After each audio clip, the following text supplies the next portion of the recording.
નમસ્કાર, હું છું હિમાંશી દેસાઈ. સરસ્વતી શૌર્ય ન્યૂઝમાં આપનું હાર્દિક સ્વાગત છે. સત્યમ સેવા યુવક મંડળ ટ્રસ્ટ જુનાગઢ દ્વારા મકર સંક્રાંતિ નિમિત્તે 500 પરિવારોને તુષા ધાબળા સાડી સાથે કીટનું વિતરણ કરવામાં આવ્યું.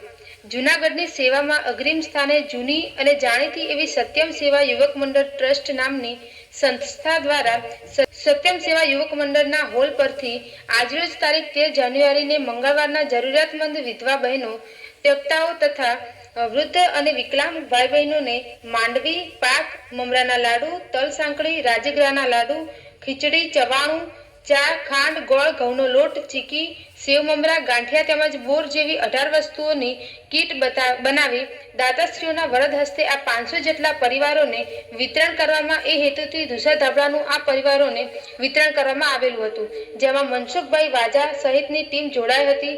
રિપોર્ટર વિજય ચુડાસમા, જુનાગઢ. વાજા, પ્રમુખ, સત્યમ સેવા યુવક મંડળ. આજે મકર સંક્રાંતિના સફરમાં દિવસે સત્યમ સેવા યુવક મંડળ દ્વારા 500 પરિવારોને આજે અમારી સંસ્થા દ્વારા માંડવી પાક, તલ હાકરી, ખજૂર પાક, ગોળ, ઘઉંનો લોટ વગેરે 18 જેટલી વસ્તુઓ આજે જે વિધવા બહેનો છે, ત્યક્તા બહેનો છે, જે આર્થિક રીતે પરિસ્થિતિ નબળી છે અને દિવ્યાંગ લોકો છે, આવા અમે 500 કુટુંબને આજે અમારી સંસ્થા દ્વારા અને દાતાઓના સહકારથી, એમાં ખાસ કરીને